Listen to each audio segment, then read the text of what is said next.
नमस्कार। किस्सा गोई में आपका स्वागत है। आज हम सुनने जा रहे हैं मुंशी प्रेमचंद की पूस की रात।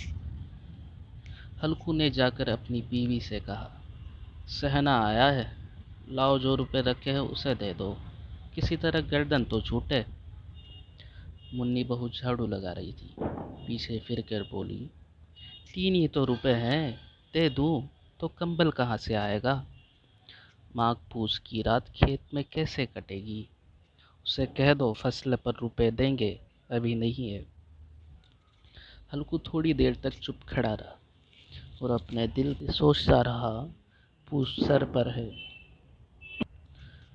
बगैर कंबल के खेत में रात को किसी तरह सो नहीं सकता, मगर शहना मानेगा नहीं, घुड़कियाँ देगा। यह सोचता हुआ वो अपना भारी जिस्म लिए हुए, जो उसके नाम को गलत साबित कर रहा था, अपनी बीवी के पास गया और खुशामद करके बोला, लाते दे, गर्दन तो किसी तरह से बचे, कंबल के लिए कोई दूसरी तदबीर सोचूंगा।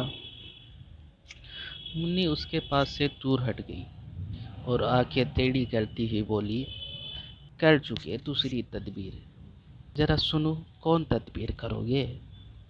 कौन कंबल खैरात में दे देगा। न जाने कितना रुपया बाकी है जो किसी तरह अदा ही नहीं होता। मैं कहती हूँ तुम खेती क्यों नहीं छोड़ देते, मर मर कर काम करो, पैदावार हो तो उससे कर्जा अदा करो। चलो छुट्टी हुई, कर्जा अदा करने के लिए तो हम पैदा ही हुए हैं।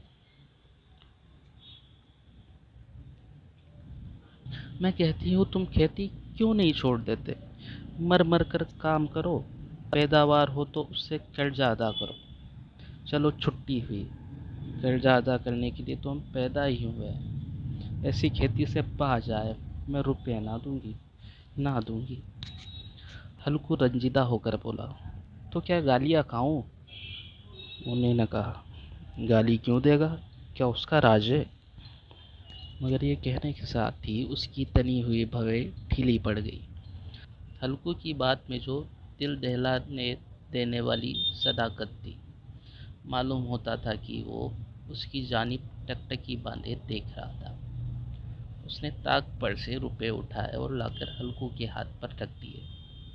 फिर बोली, तुम अब की खेती छोड़ दो, मजदूरी में सुख से एक रोटी तो खाने को मिलेगी, किसी की धोस तो ना रहेगी।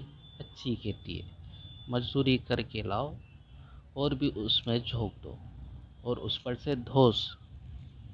हल्कू ने रुपये लिए और इस तरह बाहर चला। मालूम होता था वो अपना कलेजा निकाल कर देने जा रहा है। उसने एक एक पैसा काट कर 3 रुपये कंबल के लिए जमा किए थे। वो आज निकले जा रहे हैं। एक एक कदम के साथ उसका दिमाग अपनी नादीर के बोझ से दबा जा रहा था।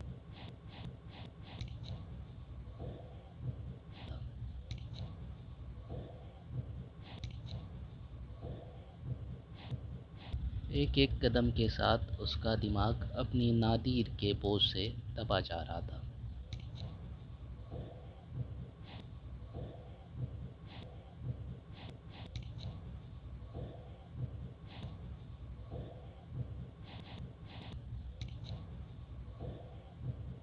अपनी नादीर के बोझ से दबा जा रहा था।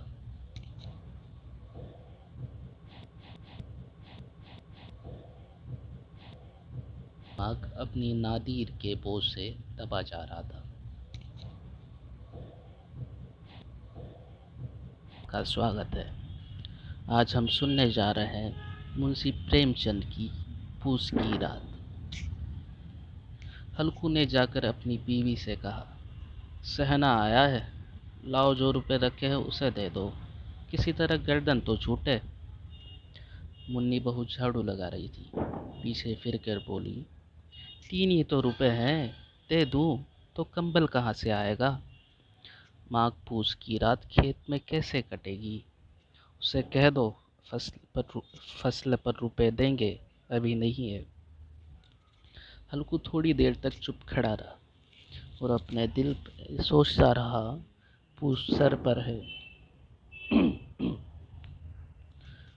बगैर कंबल के खेत में रात को किसी तरह सो नहीं सकता, मगर शहना मानेगा नहीं, घुड़कियाँ देगा।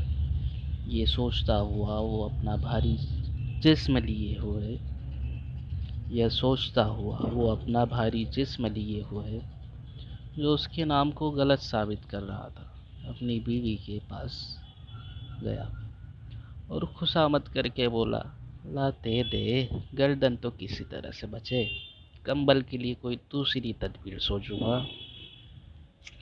मुन्नी उसके पास से दूर हट गई और आंखें टेढ़ी करती हुई बोली, कर चुके दूसरी तस्वीर, कर चुके दूसरी तदबीर, जरा सुनो कौन जरा सुनो कौन तदबीर करोगे, कौन कंबल खैरात में दे देगा, न जाने कितना रुपया बाकी है जो किसी तरह अदा ही नहीं होता।